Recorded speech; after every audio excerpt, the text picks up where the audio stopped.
Hello friends, welcome to editorial analysis by simplified civil services. आज सितंबर 22 Friday को total 4 article हम discuss करेंगे। 2 आर्टिकल द हिंदू से लिए गए हैं, 2 इंडियन एक्सप्रेस से। फर्स्ट आर्टिकल जो हम डिस्कस करेंगे वो है साइलेंट किलर। ये आर्टिकल हाइपरटेंशन के ऊपर है और इस पे मेंस का क्वेश्चन एक प्रिपेयर करेंगे। नेक्स्ट आर्टिकल जो हम डिस्कस करेंगे वो इंडिया की ग्रोथ ट्रेजेक्ट्री के ऊपर है। कुछ बेसिक कॉन्सेप्ट्स हैं उसके बारे में डिस्कस करेंगे। और जो सेकंड आर्टिकल है ग्रोथ ट्रेजेक्ट्री वाला, वो बहुत इंपॉर्टेंट है आपके लिए, एक बार आप इसको ज़रूर सुनिएगा। नेक्स्ट आर्टिकल जो हम डिस्कस करेंगे वो है चेंजिंग हाउ वी मूव। इसमें फ्लेक्स फ्यूल व्हीकल के बारे में डिस्कशन किया जाएगा। ये कॉन्सेप्ट नया है, इसको आप ज़रूर सुनिए। और जो लास्ट आर्टिकल है इंडिया कनाडा स्टैंड ऑफ, ये आर्टिकल भी हम डिस्कस कर चुके हैं, लेकिन इसमें कुछ नए पॉइंट्स हैं, उसको हम डिस्कस करेंगे। और 5 आइज़ कंट्री के बारे में मैं अलग से डिस्कस करूँगा, जो आपके प्री के आस्पेक्ट को कवर करेगा। इसके साथ साथ आप लोग ज़्यादा से ज़्यादा सब्सक्राइब करिए, शेयर करिए, लाइक करिए। आप लोगों का रिस्पांस हमारे लिए मोटिवेशन का काम करता है। ज़्यादा से ज़्यादा कमेंट करेंगे तो हमें और खुशी होगी। तो आइए शुरू करते हैं आर्टिकल। हमारा फर्स्ट आर्टिकल है साइलेंट किलर। ये आर्टिकल द हिंदू में आया है और GS2 मेंस के पर्सपेक्टिव से इम्पॉर्टेंट है। हेल्थ रिलेटेड ये आर्टिकल है। बेसिकली ये आर्टिकल हाइपरटेंशन के ऊपर है, हाई ब्लड प्रेशर के ऊपर है। एक हेल्थ से रिलेटेड क्वेश्चन आपको GS2 में दिखता ही रहता है, तो हो सकता है आपको एक क्वेश्चन पूछ ले हाइपरटेंशन प्लस कार्डियोवास्कुलर डिसीज़ दोनों को मिक्स करके कि hypertension and cardiovascular diseases are the leading cause of death and disability in India and still remain ignored in every level. इसका मतलब एवरी लेवल का मतलब क्या है? Individual, local government, state government, national government और international level. तो इस तरह का आपको मेंस का क्वेश्चन पूछा जा सकता है। इसको हम प्रिपेयर करेंगे कि सरकारें क्या कर रही है, क्या लीडिंग कॉजेज़ हैं इसके होने के। पूरा BP से रिलेटेड, हार्ट से रिलेटेड चीज़ों को कवर किया जाएगा इस आर्टिकल में। साथ में आपको प्रीलिम्स में एक डिसीज़ आती है और नेक्स्ट ईयर के लिए नीपा वायरस पेंडिंग है। नीपा वायरस आया नहीं है तो नीपा वायरस ज़रूर पढ़ के जाइए, लेकिन उसके साथ साथ हम दूसरी चीज़ों को भी इग्नोर नहीं कर सकते। तो हाई ब्लड प्रेशर या हाइपरटेंशन, इसके आने की भी संभावना है। तो प्रीलिम्स में एक डिसीज़ हमेशा आती है। जीका आ चुका है, डेंगू आ चुका है, बहुत सारी डिसीज़ेज़ पहले ही आ चुकी है ना। स्वाइन फ्लू के बारे में पूछ चुका है। एक डिसीज़ेज़ आती हैं, लेकिन अभी रिसेंटली ये ट्रेंड ब्रेक हुआ है। तो इस साल नहीं थी, नेक्स्ट लास्ट ईयर, 1-2 साल में अब आजकल ऑल्टरनेटिव ईयर्स में कर दिया है, क्योंकि लोग क्या है, एक मटेरियल बना देते हैं और उसी मटेरियल में सारी डिसीज़ है और एक क्वेश्चन कंफर्म हो जाता है। तो आजकल वो ट्रेंड को ब्रेक करने के लिए UPSC जो है किसी साल दे रहा है, किसी साल नहीं दे रहा है। तो अपन लोगों को नीपा वायरस तो पढ़ना ही है और हाइपरटेंशन के चांसेस बहुत हैं। ठीक है, तो हाइपरटेंशन अभी रिसेंटली बहुत न्यूज़ में है, क्योंकि लोगों को हार्ट अटैक बहुत आ रहा है। किसको हार्ट अटैक आया? बड़ी बड़ी सेलिब्रिटीज़ को हार्ट अटैक आ रहा है।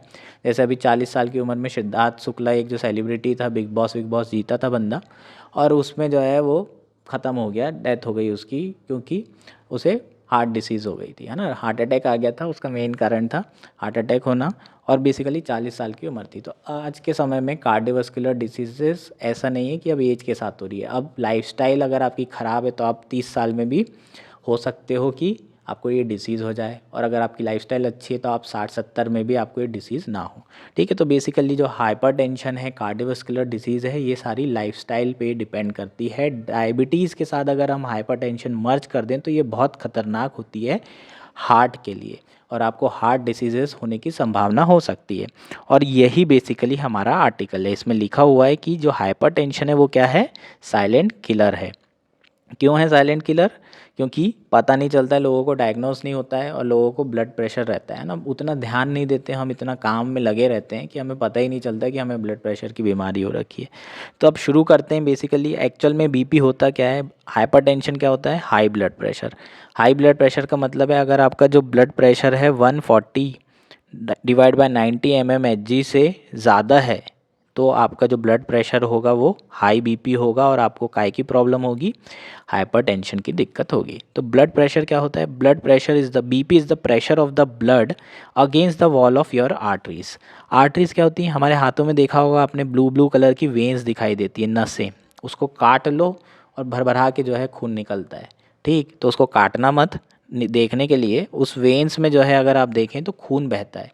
अब जब एक एक वेन है, ठीक है, एक छोटा सा नली टाइप की है, उससे पूरा का पूरा खून बह रहा है, तो उसमें जो खून होगा, जो लिक्विड होगा, वो उसकी जो वॉल होगी उसमें कुछ फोर्स लगाएगा, और जो फोर्स लगाएगा उसके कारण जो प्रेशर डेवलप होगा उसी को हम क्या बोलते हैं, ब्लड प्रेशर। समझ में आया क्या? बड़ा बेसिक चीज़ है। जो आर्टरीज़ है वो क्या करती है, ब्लड को कैरी करती है आपके हार्ट से दूसरे पार्ट तक। वेन्स होती है, आर्टरीज़ होती हैं, इन सारी चीज़ों से हमारा ब्लड जो है निकलता है, पूरे शरीर में हर जगह पहुंचता है और ऑक्सीजन और कार्बन डाइऑक्साइड जो है पूरे शरीर में दिया जाता है। समझ में आया कि ये बेसिक चीज़ें हैं। इसी को हम क्या बोलते हैं, जो प्रेशर क्रिएट होता है उसको ब्लड प्रेशर बोलते हैं। अगर प्रेशर क्या हो, 80/120 हो, सॉरी 120/80 हो, ठीक है, तो आप mmHg, तो ये नॉर्मल ब्लड प्रेशर कहलाता है। 140 से ऊपर होता है तो फिर वो क्या कहलाता है, हाई बीपी। समझ में आया? हाइपरटेंशन या हाई बीपी की प्रॉब्लम। ठीक, अगर आपका लो ब्लड प्रेशर जो है 90 पहुंच जाए ऊपर वाला और 60 पहुंच जाए, इससे अगर कम है तो इसको बोलते हैं लो बीपी। ठीक, लो बीपी की भी बहुत दिक्कत होती है लोगों को। कहा जाता है कि लो बीपी हो जाए तो थोड़ा नींबू पानी पी लो, नमक डाल के पी लो। ठीक है, तो हाई ब्लड प्रेशर के कॉजेज़ क्या हैं उसकी बात कर लेते हैं पहले, है ना। मेंस का क्वेश्चन बात कर लेते हैं, उसके बाद फिर आर्टिकल की भी बात कर लेंगे। तो सबसे पहले तो कॉजेज़ की बात करते हैं। बीपी होने के, हाइपरटेंशन होने के कॉजेज़ क्या हैं? सबसे इम्पॉर्टेंट जो कॉज है वो है बैड लाइफस्टाइल, है ना। हम लोग इतना काम में, प्रेशर में, इतने स्ट्रेस में रहते हैं, तो हमारी जो लाइफस्टाइल है वो बड़ी ख़राब रहती है और उसी वर्क प्रेशर के कारण, स्ट्रेस लेने के कारण आपको इस तरीके की जो डिसीज़ है ब्लड प्रेशर की, है ना, जब आप स्ट्रेस लेते हैं तो आपको वो स्ट्रेस आपको रिफ्लेक्ट होता है आपकी बॉडी में और उसी के कारण जो ब्लड है वो वॉल से ज़्यादा प्रेशर से टकराएगा तो आपको जो है बीपी का प्रॉब्लम होना शुरू हो जाएगा। दूसरा हमारा कि हमारी जो फूड हैबिट्स है वो बदल गई है ना। पहले के ज़माने के लोग बड़ा देसी चीज़ें खाते थे, फर्टिलाइज़र वाली चीज़ें नहीं हुआ करती थी, प्रोसेसिंग फूड नहीं हुआ करते थे, चिप्स नहीं चबा रहे हैं, ऐसा नहीं कि पिज़्ज़ा ही दबाए जा रहे हैं, ऐसा ये सारी चीज़ें हुआ नहीं करती थी। लोग पौष्टिक चीज़ें खाते थे। अभी मिलेट की बात कर रहे हैं, पुराने ज़माने में ओट्स, मिलेट्स, इस तरह की मोटी रोटी, चटनी, इस तरह की चीज़ें खाई जाती थी। तो अपने आप जो हमारे यहाँ जो वे ऑफ लिविंग था वो बड़ा सस्टेनेबल था और हेल्दी था। लेकिन आज के समय में, है ना, मैकडोनलाइजेशन हो गया है, वेस्टर्नाइजेशन हो गया है, तो अब बर्गर पिज़्ज़ा खाने में भरोसा रखते हैं हम लोग और उसके कारण जो फूड हैबिट बदली है उसके कारण भी जो ब्लड प्रेशर से रिलेटेड प्रॉब्लम है वो होने लगी है। अल्कोहल, स्मोकिंग हैबिट्स, अगर आप ये सब कर रहे हैं तो आपको बीपी बढ़ने की संभावना हमेशा रहेगी और हार्ट डिसीज़ होने की प्रॉब्लम भी हमेशा रहेगी। अगर आप कुछ नहीं भी कर रहे हैं तो भी आपकी जो आर्टरीज़ हैं उसमें ना कुछ प्लेग जमा होते जाता है ना। हमारी आर्टरीज़ में क्या होता है, कोलेस्ट्रॉल, फैट, कोलेस्ट्रॉल क्या होता है, जमा होते जाता है, फैट्स जो है। तो जब ये यहाँ जमा होते जाएगा तो ब्लड के निकलने की जो जगह है वो कम होती जाएगी, सक्रिय होती जाएगी और सक्रिय होगी तो ये ज़्यादा प्रेशर लगाएगा इधर जाने के लिए, इधर इधर यहाँ से निकलते वक्त, और ऐसे ऐसे प्लेग जमा होते जाएगा। और जब प्लेग पूरा जम जाएगा तो हमारे यहाँ जो ब्लड है वो क्लॉटिंग हो जाती है, ब्लड एक जगह से दूसरी जगह नहीं जाता है और हार्ट पर ब्लड अगर ना पहुँचे तो फिर हार्ट अटैक आ जाता है, स्ट्रोक आ जाता है। इसी को हम बोलते हैं हार्ट अटैक या स्ट्रोक। तो ये जो प्लेग है आर्टरीज़ में बिल्डअप होता है एज के साथ, जैसे जैसे खाते जाओगे, रहते जाओगे, एज के साथ ये प्लेग आपका कहाँ होते जाएगा, जमा होता जाएगा। और जैसे जैसे ये प्लेग जमा होते जाएगा यहाँ पर कम जगह बचेगी वेन्स और आर्टरीज़ में, तो आपको बीपी का प्रॉब्लम होना लाजमी है, होना ही होना है। ठीक है, तो ये प्रॉब्लम आपके खाने से रिलेटेड भी है और आप अगर कुछ नहीं खा रहे हैं, कुछ बहुत ध्यान रख रहे हैं, लाइफस्टाइल ध्यान रख रहे हैं, तभी ये जो है प्लेग जमा नहीं होता है। और अगर आप बिल्कुल ध्यान नहीं रख रहे हैं तो ये चीज़ें होनी हैं और आपको फ्यूचर में ब्लड प्रेशर रिलेटेड इश्यूज़ आएंगे ही आएंगे। एक जो सबसे इम्पॉर्टेंट रीज़न होता है वो होता है एक्सेस इनटेक ऑफ सॉल्ट। ज़्यादा नमक मत खाइए, नमक ज़्यादा आपके शरीर के लिए अच्छा नहीं है। कम से कम नमक खाइए, जितना ज़रूरत है उतना खाइए, एक बार जितना डल गया उसके बाद एक्स्ट्रा ना लीजिए। ये सब चीज़ों का ध्यान रखने की ज़रूरत है। उसके अलावा भी बहुत सारे रीज़न है। ओबेसिटी है, बहुत ज़्यादा मोटापा है तो ऑब्वियसली आपका जो आर्टरीज़ होंगी उसमें जगह कम होगी, है ना, ब्लड निकालने की। मोटापा इतना ज़्यादा है इसलिए ओबेसिटी के कारण बीपी का प्रॉब्लम होता है। और भी ऐसे सैकड़ों कारण हो सकते हैं ब्लड प्रेशर के। ठीक, तो बेसिकली आर्टिकल क्या है, अब इसके बारे में बात करते हैं। रिसेंटली WHO की एक रिपोर्ट आई है, उसमें क्या कहा गया है, ग्लोबली हर 3 में से 1 इंसान को हाइपरटेंशन की बीमारी है। ठीक है, और हर 4 में से 5 ऐसे बंदे, हर 5 में से 4 ऐसे लोग हैं जिनको ये चीज़ें पता नहीं है और कंट्रोल नहीं है। है ना। ब्लड प्रेशर होना दिक्कत नहीं है, लेकिन उसे कंट्रोल करना ज़रूरी है, और कंट्रोल करने के लिए डायग्नोसिस कराना ज़रूरी है। डायग्नोसिस हो नहीं पाता है, लोगों को पता नहीं चलता है, और साइलेंटली ये बीमारी जो है आपको मार रही होती है, और इसी के कारण फिर हार्ट अटैक सडनली आ जाता है, और फिर लोग बोलते हैं अरे यार ये तो एकदम से हो गया, ऐसे कैसे हो गया, अभी तक तो बढ़िया था बंदा, हंस खेल रहा था, रात में ही तो मेरी बात हुई थी। इस तरीके की चीज़ें होती है। तो ये बेसिकली रिसेंट जो रिपोर्ट आई है उसके बारे में है। अगर आप WHO की रिपोर्ट की बात करें 2019 की, तो उसके डेटा के हिसाब से 18.8 करोड़, है ना, 188 मिलियन इंडियंस ऐसे हैं जो 30 साल से 79 ईयर्स की एज के हैं, जिनको ये प्रॉब्लम ऑलरेडी है, हाइपरटेंशन का, हाई ब्लड प्रेशर का। लेकिन केवल 18 करोड़ में से 37% ऐसे लोग हैं जिन्होंने ये डायग्नोस कराया है। 30% ऐसे हैं उस 37% में से जिन्होंने ये ट्रीटमेंट लिया है, और केवल 15% ऐसे हैं जिनने ट्रीटमेंट लेने के बाद जो बीपी है वो कंट्रोल में रखते हैं, मतलब बार बार टेस्ट करते हैं, डायग्नोसिस करते हैं, और केवल 15%। महिलाओं की बात करें तो महिलाएं ज़्यादा जो हैं ध्यान रखती हैं अपने हाइपरटेंशन और बीपी का, अगर मेल के रिस्पेक्ट में हम देखें तो, ठीक है, अकॉर्डिंग टू दिस रिपोर्ट। अगर हम बात करें फैटलिटी की, तो लगभग कितने लोगों को, 102 लोगों को, 102 से 172 लोगों को क्या हो रहा है, स्ट्रोक आ रहे हैं। स्ट्रोक मतलब हार्ट वाली जो प्रॉब्लम्स हैं वो सब सारी चीज़ें हो रही हैं 1 लाख लोगों में, है ना। हर 1 लाख लोगों में जिनको बीपी का प्रॉब्लम है उसमें 100-200 लोग ऐसे हैं जिन्हें स्ट्रोक आ रहा है। हालांकि ये नंबर ज़्यादा नहीं है, लेकिन ये नंबर डेली बढ़ रहा है। और फैटेलिटी रेट की बात करें, जिनको स्ट्रोक आ रहा है उसमें 20% से 40% ऐसे लोग हैं जो मर रहे हैं। अगर अब फरवरी 2022 की बात करें, सिर्फ एक महीने की स्टडी की बात की जाए, तो उस एक महीने में 20% से 40% लोग जिनको स्ट्रोक आ रहा है वो नहीं बच पा रहे हैं। मतलब अगर 200 लोग हैं तो उसमें कितने लोग हो जाएंगे, 80 लोग हैं जो नहीं जान बच रही है, केवल 120 बच रहे हैं। तो इंडिया में अगर हम बात करें तो जो लीडिंग डिसीज़ है, जो कि डेथ का कारण है, डिसेबिलिटी का कारण है, वो है हार्ट डिसीज़। और हार्ट डिसीज़ होने का सबसे बड़ा कारण है बीपी होना, प्लस अगर डायबिटीज़ हो जाए तो ये बहुत ख़तरनाक कॉम्बिनेशन है। और अगर आपके घर में किसी को भी बीपी का प्रॉब्लम है या शुगर का प्रॉब्लम है, तो आप लोग एकदम स्पेशली जो है डॉक्टर से कंसल्ट करिए। हर 3-3 6-6 महीने में अपने टेस्ट करवाते रहिए, ताकि आप लोगों को पता चलते रहे कि क्या चल रहा है, ठीक है। हार्ट के लिए भी आप करवा सकते हैं, जैसे एक ट्रेडमिल टेस्ट होता है। ट्रेडमिल में आपको दौड़ाया जाता है, आपको देखा जाता है ना। आप जिम जा रहे हैं ना, तो जिम जाने के पहले भी ये सब सारे टेस्ट करवा के जाइए कि आपका हार्ट तैयार है कि नहीं। फिर अभी सडनली बहुत सारी न्यूज़ेज़ आ रही हैं कि जिम में जाने से लोगों की मौत हो रही है। जिम में जाने से नहीं हो रही है, आपका हार्ट उस तरीके से प्रिपेयर नहीं रहता है, सडनली इतनी एक्सरसाइज कर लेते हो। कोई भी चीज़ जो है धीरे धीरे की जाती है। तो सारी चीज़ें डॉक्टर से कंसल्ट करके करने की ज़रूरत है। अब वो टाइम आ गया है जब अवेयरनेस बढ़ाने की बहुत ज़रूरत है हार्ट से रिलेटेड डिसीज़ में, ठीक है। उसके बाद हम बात करेंगे इसी में जो कॉजेज़ दिया हुआ है नेक्स्ट, की एक्सेस पैकेज फूड खाना, और बहुत ज़्यादा क्या करना, excess intake of salt. Package food में बहुत ज़्यादा इंटेक होता है शुगर का। ये सब सारी चीज़ों के कारण, अगर आप बात करें केरला में सबसे ज़्यादा लोगों को ये प्रॉब्लम है, जबकि वहाँ एजुकेशन बहुत है, उसके बावजूद भी जो चॉइसेस है हमारी इरेशनल चॉइसेस हैं। हम खाना जो है अभी भी कैसा खा रहे हैं, पैकेज फूड, एक्सेस नमक, एक्सेस सॉल्ट, ठीक है, एक्सेस शुगर, इस तरीके के फूड जो है यूज़ कर रहे हैं खाने में, ठीक। तो ये सारी चीज़ों के कारण जो है कार्डियोवैस्कुलर डिसीज़ और बीपी होता है।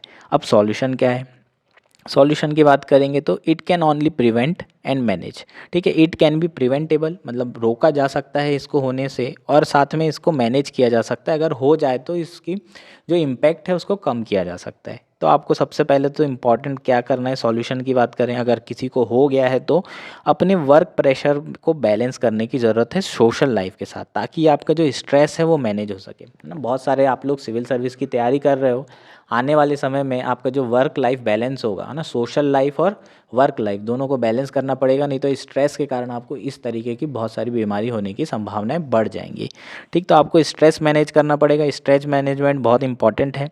दूसरा, आप मेडिटेशन करिए, योगा करिए, एक्सरसाइज करिए, अपनी ज़िंदगी में एक खेम खेलिए, एक स्पोर्ट्स ज़रूर ट्राई करिए कि दिन भर में एक एक्टिविटी करें एक्सरसाइज वाली। खेलना आसान होता है ना, बिना ऐसे मोटिवेशन के एक्सरसाइज करने में मज़ा नहीं आता, लेकिन खेलने में एक्सरसाइज ऑटोमेटिकली हो जाती है और खेल भी लेते हैं, ठीक। कॉम्पिटिटिवनेस भी रहती है तो मज़ा भी आता है। तो एक स्पोर्ट्स के लिए बैडमिंटन हो गया, कुछ भी हो गया, जो भी यूपीएससी की तैयारी कर रहे हैं बच्चे, है ना, ओल्ड राजेंद्र नगर में, करोल बाग में, और अपना हिंदी मीडियम वाले जितने भी बच्चे हैं, कहाँ पर, मुखर्जी नगर में, वो सारे लोगों को ये सारी चीज़ों का ध्यान रखने की ज़रूरत है, ठीक है। उसके बाद रेगुलर चेकिंग करना ज़रूरी है ब्लड प्रेशर की, है ना, चेक करते रहिए। बहुत आजकल मशीन्स आ गई हैं डिजिटल लेवल पर, तो ये सब सारी चीज़ें चेक करने की ज़रूरत है। नेक्स्ट है हमारा ईट राइट मूवमेंट, जो हमारे प्राइम मिनिस्टर हैं उनके द्वारा ईट राइट मूवमेंट शुरू किया गया था। तो बेहतर चीज़ें खाएँ, अच्छी चीज़ें खाएँ, तो आपकी लाइफ जो है लंबी रहेगी, लाइफ एक्सपेक्टेंसी बढ़ जाएगी, है ना। तो ये सब सारी चीज़ों का ध्यान रखें। एक पॉइंट जो इम्पॉर्टेंट है आपके प्रीलिम्स के लिए, 25/25 goal is recently in news, इस तरह का क्वेश्चन प्री में आपको आ सकता है। 90:90:90, ये कौन सी डिसीज़ से रिलेटेड है ये आप लोग बताएंगे, इसको गूगल करके सर्च करिए। मैं आपको 25/25 के बारे में बता देता हूँ। क्या है? It aims to reduce premature mortality due to non communicable diseases by 25% by 2025। ठीक, तो जितनी भी नॉन कम्युनिकेबल डिसीज़ है, जैसे कि कार्डियोवास्कुलर डिसीजेज़ हैं, कैंसर से रिलेटेड डिसीज़ है, उसको कम करने के लिए 25% उसका कम करने के लिए, उसकी उससे जो होने वाली मौतें हैं, मॉर्टेलिटी, उसको 25% कम करने का जो है क्या किया जा रहा है, प्रयास किया जा रहा है। कब तक के? बाय 2025। ठीक है, तो ये हमारा 25/25 गोल है, जिसमें कौन सी डिसीजेस कवर की गई है? एनसीडी। उसमें मोर्टेलिटी को कितना कम किया जा रहा है? 25%। कितना परसेंट? 25%। कब तक के? बाय 2025 तक के। ठीक है, तो ये इम्पॉर्टेंट है। एक जो सरकार ने चीज़ चालू की है वो यहाँ पर दिया हुआ है। इंडिया ने 2018 में इंडिया हाइपरटेंशन कंट्रोल इनिशिएटिव चालू किया था, जिसको 2018 में लॉन्च किया गया था, जिसमें काफ़ी बेहतर रिजल्ट मिल रहे हैं, है ना। उसमें सक्सेसफुली 5.8 मिलियन लोग एनरोल्ड हुए थे। 27 स्टेट के लोग थे जो इन्वॉल्व हुए थे। अगर एज ऑफ जून 2023 की बात करें, 48% जो एनरोल हुए थे वो प्राइमरी हेल्थ सेंटर में थे, 55% थे जो हेल्थ वेलनेस सेंटर में हुए थे, और बहुत सारे लोग जो बीपी है उसको कंट्रोल करने में सक्सेसफुल हो रहे हैं, जितने भी लोग इसमें एनरोल हुए थे। और ये बेहतर जो है क्या है, इंडिया के लिए काफ़ी जो है पॉजिटिव रिजल्ट दिखाई दे रहे हैं। ये इनिशिएटिव आपको गवर्नमेंट के इसमें डालना होगा। जैसे ईट राइट मूवमेंट है, उसी तरीके से आप नेक्स्ट पॉइंट डालेंगे इंडिया हाइपरटेंशन कंट्रोल इनिशिएटिव, 2018 में सरकार ने लॉन्च किया था, जो कि काफ़ी सक्सेसफुल हो रहा है डायग्नोस करने में और लोगों को जो बीपी है वो कंट्रोल करने में। ठीक है, उसके बाद कंक्लूजन लिख दो तो आपका पूरा मेंस का जो आंसर होगा वो प्रिपेयर हो जाएगा। ठीक है, हमारा नेक्स्ट आर्टिकल है changing how we move.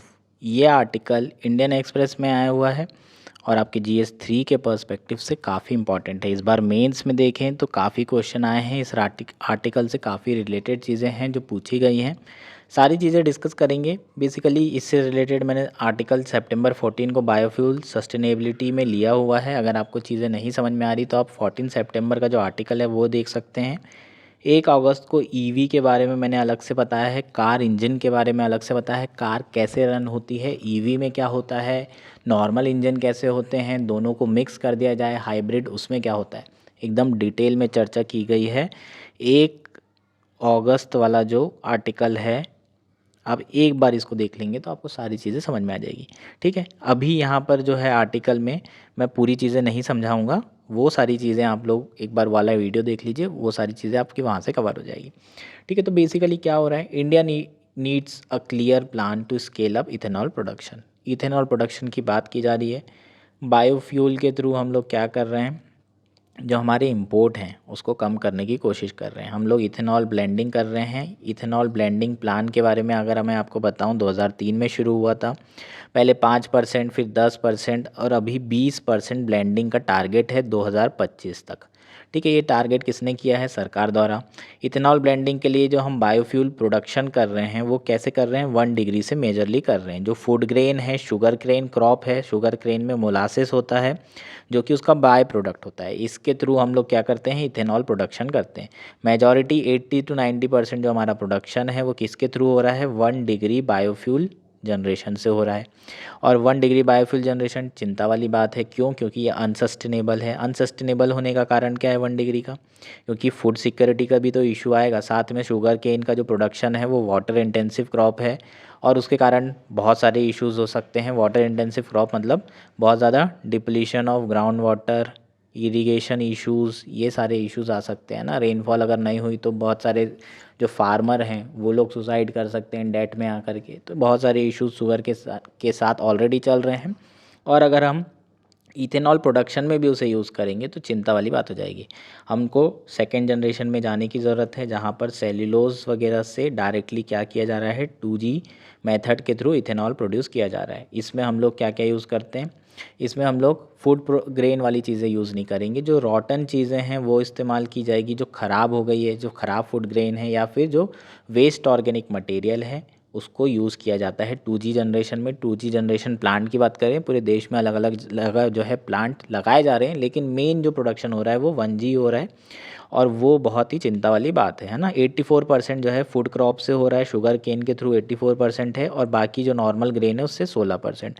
2G technologies अभी तक के जो सस्टेनेबल है वो हो नहीं रही है, तो ये हमारे लिए चिंता का विषय है। ठीक है, इसके बाद जो है इस आर्टिकल में बात की गई है, थर्ड पॉइंट जो इसमें बात किया गया है, हम लोग ईवी की अगर बात करें तो ईवी में ट्रांजिशन इतना आसान नहीं है, जल्दी मतलब एकदम तुरंत तो नहीं हो सकता। लोग जो है ना, आदत हो चुकी पेट्रोल की, ठीक, डीजल गाड़ियों की फास्ट होती है, दिखती अच्छी हैं, उसके बाद 2 मिनट लगता है पेट्रोल डलाए चले। अब ईवी पता चला कि 15 मिनट 20 मिनट आपको चार्ज ही करना पड़ रहा है। तो ये सब सारे इश्यूज़ हैं, इंफ्रास्ट्रक्चर नहीं है, तो एटीट्यूडनल चेंज की भी आवश्यकता है। कॉस्ट भी बहुत पड़ेगी ईवी में, अभी शुरुआत में टेक्नोलॉजी इतनी अपग्रेड नहीं है, साथ में इंफ्रास्ट्रक्चर इशू है, चार्जिंग स्टेशन नहीं है, तो ईवी में ट्रांजिशन दिन रात में तो हो नहीं सकता, आने वाले समय में टाइम लगेगा। ठीक, उसके साथ साथ पॉल्यूशन वाले इश्यूज़ हैं पेट्रोल के ऊपर। पेट्रोल अगर ज़्यादा यूज़ करो तो CO2 emission, green house gas emission, सारे इश्यूज़, बहुत सारे इश्यूज़ हैं।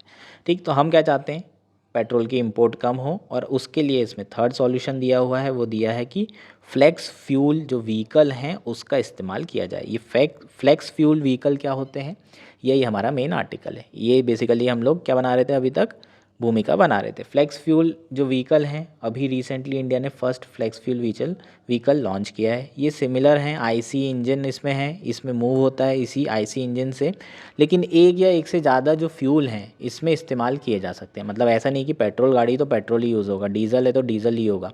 पेट्रोल डीजल, पेट्रोल में अगर कुछ मिक्स किया है तो वो ब्लेंडिंग के साथ यूज़ कर सकते हैं। अगर आप चाहें तो केवल बायोफ्यूल पे चला सकते हैं, किसको, फ्लेक्स फ्यूल इंजन को।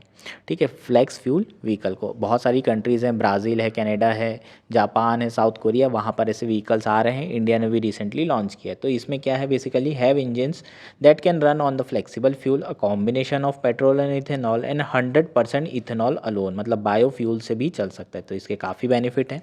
इसको हमें क्या करने की ज़रूरत है, बढ़ाने की ज़रूरत है, प्रमोट करने की। इसके बेनिफिट क्या हैं, ग्रीन हाउस गैस रिडक्शन होगा, इथेनॉल ब्लेंडिंग होगी तो जो ग्रीन हाउस गैस है वो रिडक्शन होगा। अगर सिर्फ इथेनॉल में चलेगा तो वो तो ऐसे ही क्लीन है ना। कंबशन करने के बाद C2H5OH, दारू को अगर क्या करो जलाओ तो क्या आता है, CO2 और H2। समझ में आया क्या, कंबशन के बाद भी क्या आ रहा है, CO2 आ रहा है, और जो भी टॉक्सिक गैसेज है वो नहीं आ रही है। पॉल्यूशन क्या होगा, नहीं होगा। ग्रीन हाउस गैस तो है CO2, लेकिन पॉल्यूशन क्या है, नहीं है। उसके बाद आत्मनिर्भरता, ऑब्वियसली अगर हमारा जो इंपोर्ट है 85% किसके ऊपर डिपेंड कर रहा है, बाहर से आ रहा है। अगर हम लोग क्या करेंगे, इथेनॉल ब्लेंडिंग करेंगे, उस पर गाड़ी चलाएंगे तो हमें बाहर से इंपोर्ट करने की ज़रूरत नहीं पड़ेगी। आत्मनिर्भरता, एनर्जी सिक्योरिटी की टेंशन खत्म, फॉरेन रिलेशन अब कैसे भी रहें चल जाएगा, डरने की ज़रूरत नहीं। नेक्स्ट, फार्मर का बेनिफिट, इथेनॉल के कारण जो है जितना भी शुगर केन प्रोडक्शन है ना, उसके थ्रू इथेनॉल कर रहे हैं, जितने भी शुगर केन फार्मर है उनको ज़्यादा पैसा जो है शुगर से ज़्यादा तो इथेनॉल से मिल रहा है, सरकार अच्छा पैसा दे रही है। तो ये जो है बेसिकली फार्मर के बेनिफिट के लिए भी है। इंपोर्ट बिल का जो है डॉलर है वो कम हो जाएगा, ये सब है। लेकिन एक इशू है इसमें कि जो रिड्यूस कर देता है फ्यूल की जो एफिशिएंसी है उसको, है ना, जो इथेनॉल है उसकी एफिशिएंसी 2/3 होती है पेट्रोल से। ठीक है, ये सारी चीज़ें हैं, उसके कारण आपको जो एवरेज है वो थोड़ा ज़्यादा लगेगा, चार्जेस भी ज़्यादा लग सकते हैं, ये सारे इश्यूज़ आएंगे। लेकिन दूसरा इशू है sugarcane water intensive crop है, उसके कारण डिग्रेडेशन होगा, डिप्लीशन होगा, किसका, ग्राउंड वाटर का। तो ये सारे इश्यूज़ हैं।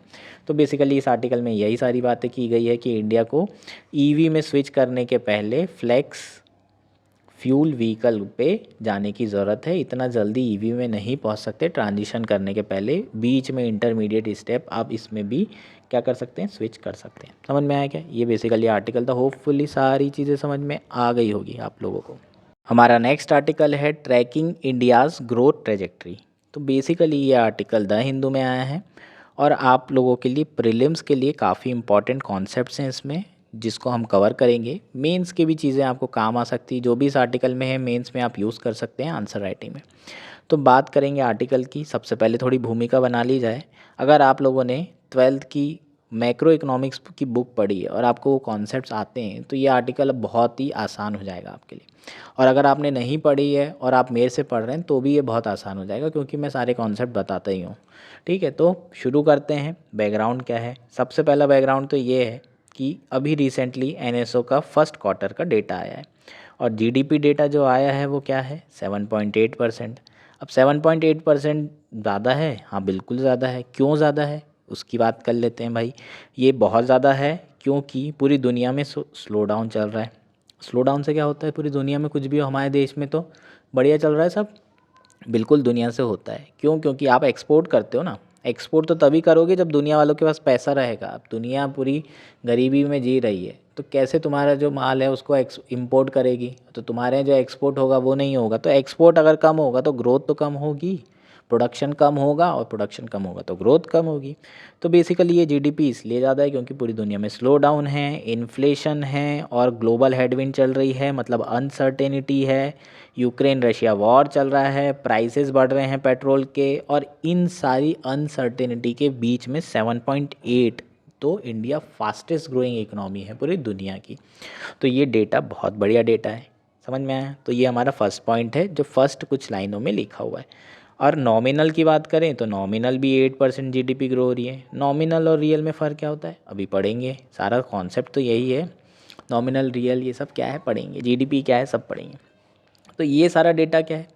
ये सारा डेटा बता रहा है कि इंडिया की जो इकोनॉमी है वो बढ़िया तरीके से ग्रो कर रही है और आने वाले समय में बहुत अच्छे तरीके से ग्रो करेगी। लोगों का मानना है, जो इकोनॉमिस्ट हैं उनका ये भी कहना है कि अगर हम साल भर की अगर ग्रोथ देखें तो 6.5% एटलीस्ट रहने वाली है। आने वाले समय में ग्रोथ कम होगी। उसका कारण है इन्फ्लेशन, है ना। अभी रिसेंटली एल नीनो आ रहा है और जो फ्रीक्वेंट क्लाइमेट चेंज के कारण इशू हो रहे हैं उसके कारण इन्फ्लेशन बढ़ गए। टमाटर के भाव 250, प्याज के बढ़ रहे हैं, वीट के बढ़ रहे हैं, इस तरीके की चीज़ें चल रही है। तो आने वाले समय में ग्रोथ कम भी होगी। तो ओवरऑल पूरे साल भर की ग्रोथ रियल जीडीपी कितनी रहने वाली है? 6.5%, जो कि अच्छा खासा रेट है पूरे दुनिया में जिस तरीके की चीज़ें चल रही है उस हिसाब से। ठीक। अब आर्टिकल क्या कह रहा है? आर्टिकल बोल रहा है कि ये जो रेट है 7.8 ये ओवर एस्टिमेशन है।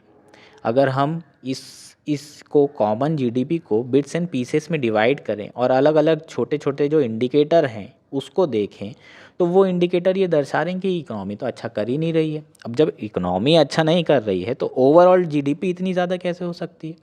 लोग ये सवाल उठा रहे हैं। तो क्या क्या डेटा हैं उनके बारे में हम बात करेंगे, डिस्कस करेंगे। अब पहले कॉन्सेप्ट हो जाए शुरुआत से। ठीक।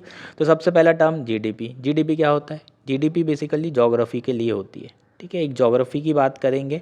अगर इंडिया की बात कर रहे हैं तो इंडिया की जीडीपी, स्टेट की बात कर रहे हैं अगर एमपी यूपी बिहार की तो एमपी यूपी बिहार की जीडीपी, पूरी दुनिया की बात कर रहे हैं तो ग्लोबल वर्ल्ड जीडीपी। समझ में आया क्या? तो जीडीपी हमेशा क्या है? टेरिटोरियल टर्म है, ये हमेशा याद रखना है ना। अगर जीडीपी की बात करेंगे तो इंडिया या किसी टेरिटरी की बात कर रहे होंगे।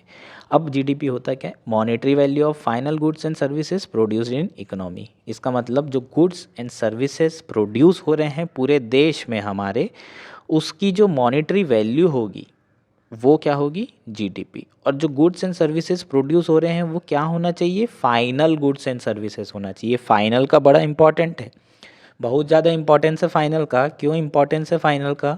क्योंकि हमारे यहाँ जैसे कि कार बन रही है, उसमें कार में क्या लगे हुए हैं? व्हील। ठीक है, कार अब इतनी अच्छी ड्राइंग कर रहा हूँ समझ लो। तो कार में व्हील लगे हुए हैं, 4 जो व्हील लगे हैं, हम जब कार बेचते हैं तो व्हील का अलग खर्चा, तो अलग से पैसा नहीं लेते ना। तो ये कार में ऑटोमेटिकली काउंट हो गया है जीडीपी में। तो फाइनल गुड्स के यहाँ पर फाइनल गुड क्या है? कार है। तो कार का जितना प्रोडक्शन होगा उसके हिसाब से इसकी मॉनेटरी वैल्यू आ जाएगी। लेकिन अगर मैं सिर्फ व्हील को बेचूं और ये व्हील आप खरीद के अपनी कार में लगाएंगे तो ये जीडीपी में काउंट होगी, क्योंकि ये फाइनल गुड की तरह यूज़ हो रही है, कंज्यूम हो रही है इसी वक्त, है ना। अब अगर आप लोग इसी टायर को कार में लगा के फिर कार को बेच रहे हैं या बना रहे हैं, मैन्युफैक्चर अगर इसको यूज़ करेगा तो ये जो टायर है वो फाइनल गुड नहीं कहलाएगा। लेकिन अगर कंज्यूमर यूज़ करेगा तो ये टायर क्या कहलाएगा? Final good. तो इसे जीडीपी में काउंट किया जाएगा अगर कंज्यूमर यूज़ कर रहा है तो, और अगर बीच में मैन्युफैक्चर यूज़ करेगा तो इसे जीडीपी में इंक्लूड नहीं किया जाएगा। इसका मतलब होता है फाइनल गुड्स को ही हम क्या करते हैं? काउंट करते हैं जीडीपी में। ये आसान सी चीज़ है, यही हमारी जीडीपी है। जीडीपी को कैलकुलेट करने की 3 मेथड होती है। पहली मेथड है प्रोडक्ट मेथड, दूसरी है इनकम मेथड, तीसरी है एक्सपेंडिचर मेथड। तीनों मेथड को बहुत आसानी से समझा जा सकता है। अगर आपको ये चीज़ें पहले से पता है तो अच्छी बात है, और अगर नहीं तो मैं अभी बता देता हूँ। टू सेक्टर मॉडल का हम एग्जाम्पल लेंगे। ये एनसीईआरटी में दिया हुआ है, बहुत आसान है। हम सिर्फ मानेंगे पूरी इकोनॉमी में क्या है, एक फर्म है और एक हाउस होल्ड है, ठीक है। और क्या प्रोडक्शन कर रहा है फर्म, अल्कोहल कर रहा है। थोड़ा जस्टिफाइबल भी लगेगा, दोनों अल्कोहल पी के जी सकते हैं, ठीक है। तो बेसिकली सिर्फ अल्कोहल या फिर वीट, ठीक है, वीट भी चल जाएगा, लेकिन आसानी अल्कोहल से होगी समझने में। अब अल्कोहल की बात करेंगे तो क्या हो रहा है, ये फर्म जो है टोटल 2 बॉटल ऑफ अल्कोहल कर रहा है प्रोड्यूस, जिसकी कीमत कितनी है 10 रुपये। इसकी इनकम कितनी है 10 रुपये, और इसका प्रॉफिट कितना है 10 रुपये। समझ में आया क्या? अब अगर मैं 3 मेथड से इसे कैलकुलेट कर रहा हूँ, ठीक है। जीडीपी क्या होती है, final value of goods and services produced. तो गुड्स एंड सर्विसेज क्या प्रोड्यूस हो रही है, 2 अल्कोहल की बॉटल, उसकी कीमत क्या है, मॉनेटरी वैल्यू निकालना है तो उसकी कीमत एक बॉटल की 10 रुपये है, तो टोटल 20 रुपये, ठीक। ये बेसिकली जो हाउस होल्ड वाला बंदा है, अगर हम देखें तो प्रोडक्ट वैल्यू अगर हमने देखी तो प्रोडक्ट वैल्यू क्या आ गई, जो प्रोडक्ट मेथड है, हमने जो भी गुड्स एंड सर्विसेज प्रोड्यूस हुए उसकी जितने नंबर थे और जितनी कीमत थी उसको क्या कर दिया, मल्टीप्लाई, और हमारी जीडीपी क्या हो गई, आ गई। आसान है। अब इनकम की बात कर लेते हैं, ठीक। और तीसरा एक्सपेंडिचर। इनकम क्या है, इसकी इनकम कितनी हुई 10 रुपये, और इसका प्रॉफिट कितना हुआ 10 रुपये। इसने अपनी इनकम से क्या किया होगा, दारू की बोतल लिया होगा, इसने क्या किया होगा, दारू की बोतल लिया होगा, दोनों ने दारू की बोतल खरीद ली। तो एक्सपेंडिचर कितना किया, 10 + 10, टोटल कितना हुआ 20। 20 कितना है, जीडीपी तो है हमारा। इनकम की बात कर लूँ, अगर दोनों की जितनी इनकम होगी उतना ही एक्सपेंडिचर करेंगे, ठीक। तो जितनी इनकम होगी अगर मुझे वो पता चल जाए तो मेरे को एक्सपेंडिचर निकालने की ज़रूरत ही नहीं, सिर्फ इनकम से काम चल जाएगा। तो इसकी इनकम कितनी है 10 रुपये, इसकी इनकम कितनी है 10 रुपये, तो टोटल कितना हुआ 20 रुपये। तीनों में आंसर क्या आया 20 रुपये, जीडीपी क्या हो गई 20 रुपये। तो बेसिकली तीनों मेथड से जो हमारा जीडीपी कैलकुलेशन है सेम आता है। और अगर जीडीपी कैलकुलेशन किसी एक मेथड से दूसरी मेथड में अलग आता है तो उसे बोलते हैं हम डिस्क्रिपेंसीज। अगर मान लो जीडीपी एक्सपेंडिचर से 7.5 आई और जीडीपी इनकम से 4.5 आई, तो आपकी डिस्क्रिपेंसी कितनी हो जाएगी, 3% हो जाएगी। ये डिस्क्रिपेंसी बहुत कम होना चाहिए, कम से कम होना चाहिए, तभी जो है आपके लिए सही रहता है ना। क्योंकि ये माना जाता है कि जीडीपी की कोई भी मेथड आप यूज़ करो, हमेशा जो है जीडीपी तीनों मेथड में क्या आएगी, कॉमन आएगी। प्रॉब्लम क्या होती है, लोग एक्सपेंडिचर कम करते हैं, ठीक है। इनकम तो ज़्यादा होती है लेकिन एक्सपेंडिचर पूरा नहीं करते, कुछ सेव कर लेते हैं, जिसके कारण हमारी जो जीडीपी है इनकम की वो ज़्यादा होती है और एक्सपेंडिचर की कम आती है। इसी डिस्क्रिपेंसी के कारण जो है जीडीपी जो है पे सवाल उठाए जा रहे हैं, ठीक। इसके बाद एक और कॉन्सेप्ट है रियल जीडीपी। अगर रियल जीडीपी की बात करें तो nominal GDP minus inflation adjusted, है ना। जो भी हमारी नॉमिनल जीडीपी आएगी उसमें से अगर हम इन्फ्लेशन का जो इम्पैक्ट है उसको क्या कर दें, एडजस्ट कर दें, माइनस कर दें, तो हमारा जो जीडीपी फिगर आएगा वो क्या होगा, रियल जीडीपी फिगर आएगा। समझ में आया क्या?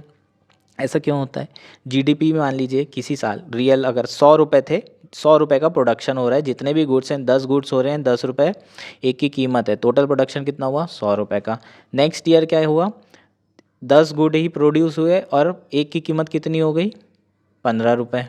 तो कितना टोटल गुड्स हो गए 150 रुपये, है ना। अब मैं जीडीपी निकालूंगा तो जीडीपी मेरी कितनी आएगी, नॉमिनल 150 रुपये जीडीपी नॉमिनल आएगी। क्यों? क्योंकि 10 × 15 करंट प्राइसेस के नाम पे हम नॉमिनल जीडीपी निकालते हैं।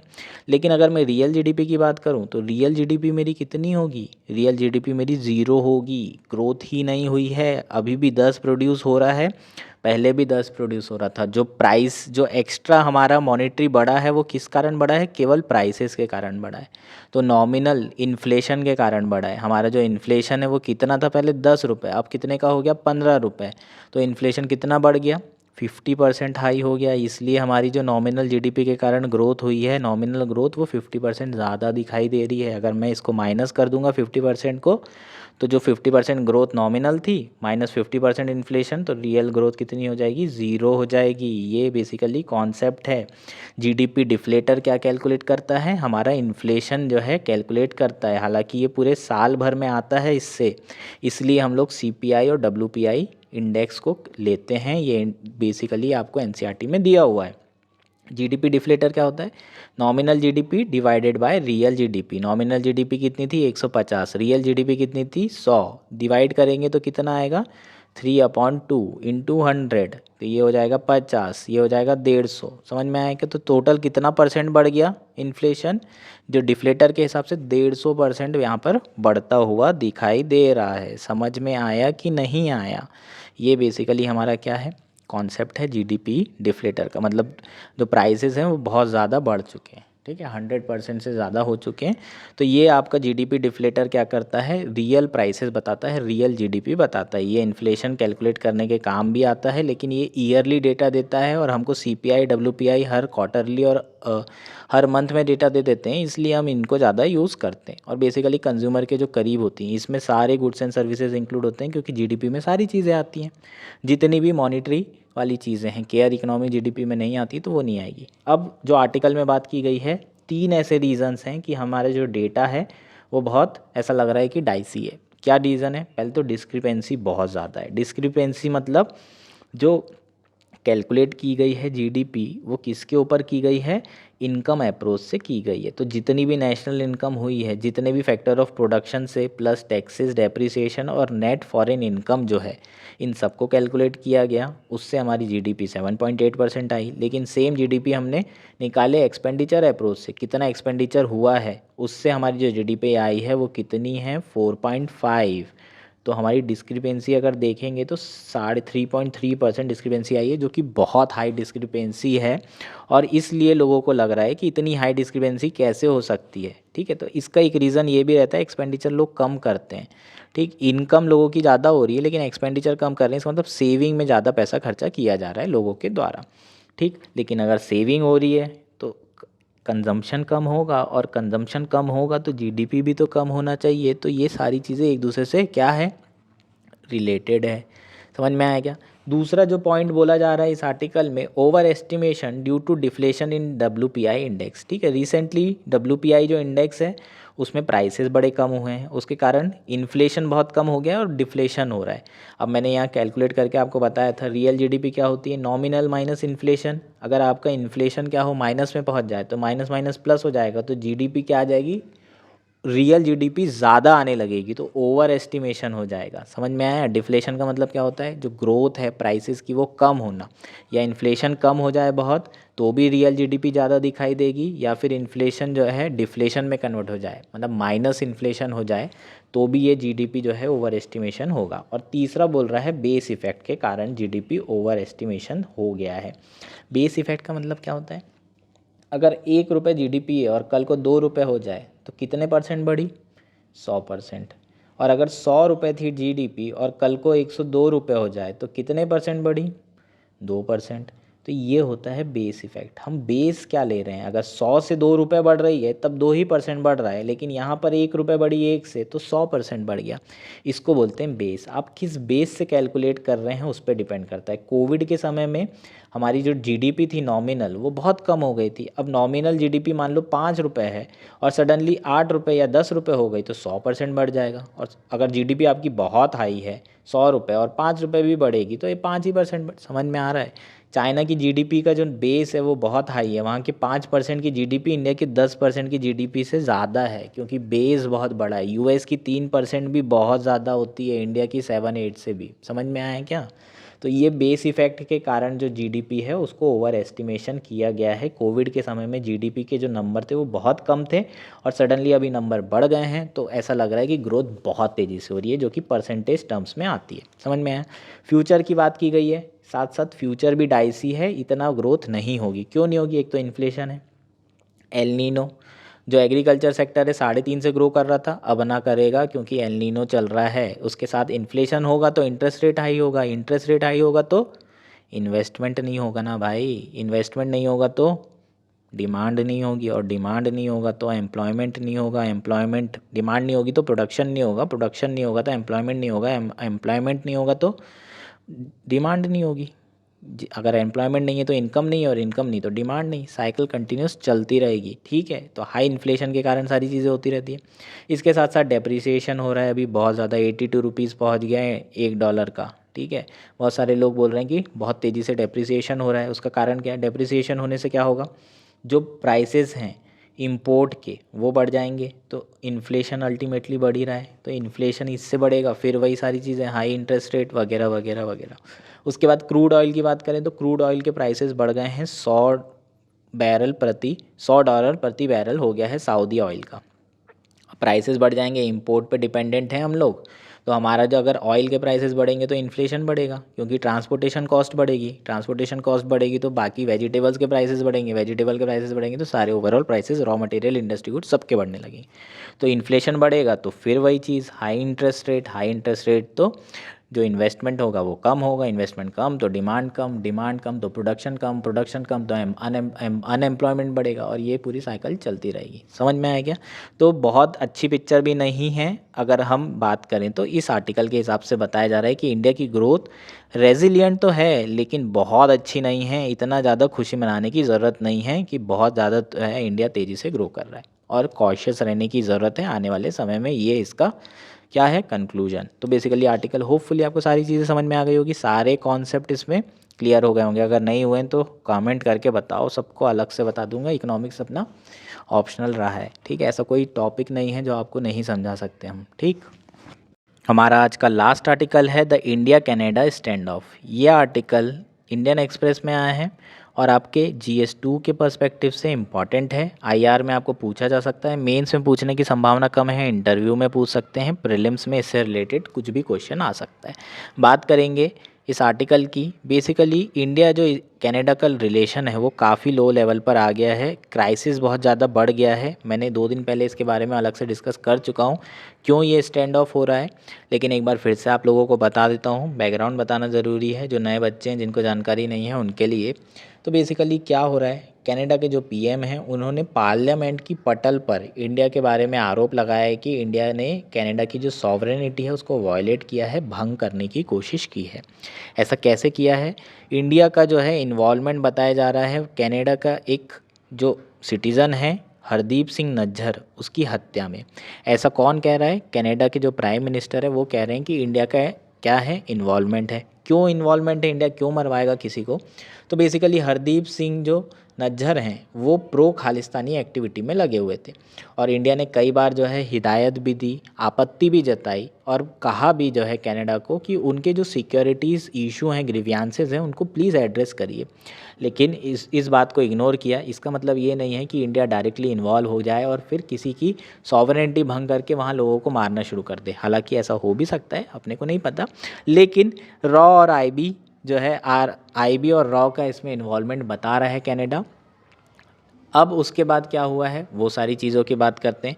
जब ऐसा हुआ, आरोप लगाया गया, वो भी पार्लियामेंट की पटल पर, ठीक है, जो कि पॉलिटिक्स से कहीं ना कहीं ड्रिवन है, ठीक। तो ये इंडिया ने उसका जवाब क्या दिया कि ये एब्सर्ड बात है। आपने जो है पहले तो आप क्या करिए, एविडेंस दिखाइए, आप पहले तो आप पूरी जांच कंप्लीट कर लीजिए और फिर कोई लिंक आता है तो बताइए। कोई लिंक है ही नहीं, कोई एविडेंस है नहीं, अनसब्सटेंशियल और एब्सर्ड है आपके आरोप। ऐसा किसने कहा? इंडिया ने कहा। उसके बाद फिर कनाडा ने क्या किया? कनाडा ने जो है इंडिया के जो डिप्लोमेट हैं उसको ओटावा, वहाँ कैपिटल है, ओटावा से एक्सपेल कर दिया। इंडिया चुप रहने वालों में से था नहीं। इंडिया ने क्या किया? इंडिया ने जो है कनाडा के जो डिप्लोमेट हैं उनको एक्सपेल कर दिया। साथ में इंडिया ने बहुत सारी चीज़ें की। इंडिया ने पहली ट्रैवल एडवाइजरी जारी की कि कोई भी अब कनाडा में नहीं जाएगा। जो वीज़ा है वो देना कैंसिल कर दिया गया। वीज़ा जो वीज़ा थे वो उसको कैंसिल कर दिया गया। कनाडा के किसी भी लोगों को अब नहीं दिया जा रहा है वीज़ा, इंडिया में नहीं आ पा रहे हैं।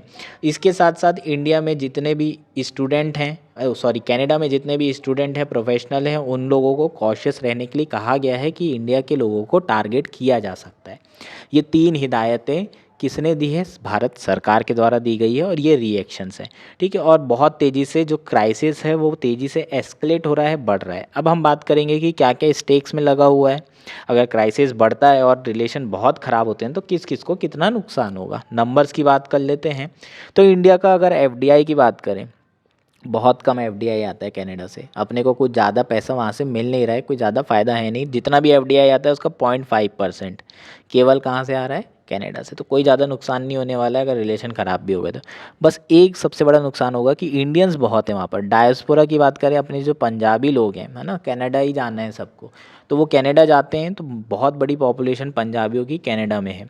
तो वो बहुत चिंता का विषय, क्यों? क्योंकि वो हैं तो भारतीय, हैं तो अपने ही लोग। अगर अपने लोग वहाँ रहेंगे और ख़तरे में रहेंगे तो रिलेशन अगर ख़राब होते हैं तो उनको टारगेट किया जा सकता है। ये बड़ा वाला चिंता का विषय, इसलिए जो है ये कनाडा इतना आवाज़ कर रहा है, नहीं तो इतना बोलता नहीं। ठीक, नेक्स्ट हमारा क्या है, इंडिया के जो हर 7वां बच्चा है वो कनाडा जा रहा है। ठीक है, ये एक बड़ा इशू है पढ़ाई करने के लिए। अगर कनाडा की बात करें तो इंडिया में जो इंडिया का, Canada is the 4th largest source of tourist in India. India में कनाडा से 4th लार्जेस्ट सोर्स है टूरिस्टों का, मतलब काफ़ी लोग इंडिया में आते हैं टूरिस्ट। हम लोगों ने वीज़ा कैंसिल कर दिए, तो ये टूरिज़्म जो अपना एक्सपोर्ट का जो पैसा है वो जो है अब अपने को नहीं मिलेगा, डॉलर थोड़ा नुकसान हो जाएगा। इसके साथ साथ जो बायलैटरल ट्रेड है वो बहुत ही कम है और इंडिया के फेवर में। ठीक है, तो थोड़ा बहुत नुकसान होगा, ज़्यादा नुकसान नहीं है। सिर्फ एक सबसे बड़ा नुकसान है, वो है डायस्पोरा का, क्योंकि हमारे साथ अगर टाइज ख़राब होंगे तो वहाँ जो रह रहे हैं लोग, उनकी जान को खतरा है, वहाँ उनको टारगेट किया जा सकता है। बस एकमात्र यही इशू है। इसके अलावा अगर बात करें तो दो और चीज़ें हैं, फर्टिलाइज़र और पल्सेस। ये दोनों चीज़ें जो है हम लोग क्या करते हैं, इंपोर्ट करते हैं और बड़े लेवल पर करते हैं। अगर ये दोनों चीज़ें नहीं आएगी ना तो प्राइसेस बहुत बढ़ जाएंगे, पल्सेस के खासकर, है ना। रिसेंटली 200-200 रुपये तक हो गए हैं। हम लोग जनरली रेड ग्राम जो है कनाडा से बुलवाते हैं, इंपोर्ट करते हैं। उसके साथ साथ फर्टिलाइज़र भी इंपोर्ट कर रहे हैं, और फर्टिलाइज़र इस वक्त यूक्रेन क्राइसिस होने के बाद, रशिया यूक्रेन क्राइसिस के बाद से फर्टिलाइज़र को जो है मिलना बहुत मुश्किल हो गया है। तो फर्टिलाइज़र भी हमारे एग्रीकल्चर के लिए इंपॉर्टेंट है, पल्सेस भी एग्रीकल्चर के लिए इंपॉर्टेंट है। तो प्राइस राइज हो सकता है आने वाले समय में, इन्फ्लेशन हो सकता है दाल में, और साथ में जो भी फर्टिलाइज़र यूज़ करेंगे उनमें इन्फ्लेशन होगा, तो एग्रीकल्चर इनपुट में इन्फ्लेशन होगा, तो ओवरऑल वेजिटेबल में इन्फ्लेशन होने की संभावना है, जो कि बड़ी चिंता की बात है। ठीक है, तो ये हमारे कुछ नुकसान होने की बातचीत की गई है। इसके साथ साथ हम कुछ और चीज़ें करते हैं, जैसे कि कोकिंग कोल जो है इंपोर्ट किया जाता है।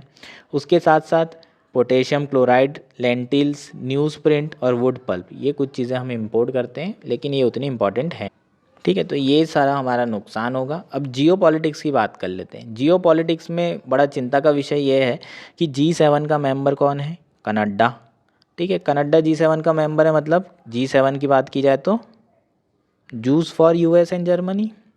ठीक है, तो J for Japan, U for UK, I for Italy, C for Canada, F for France, US और जर्मनी। ये 7 कंट्री हो गई, इसको रट लेना है, juice for US and Germany. ये G7 कंट्रीज़ का निमोनिक है।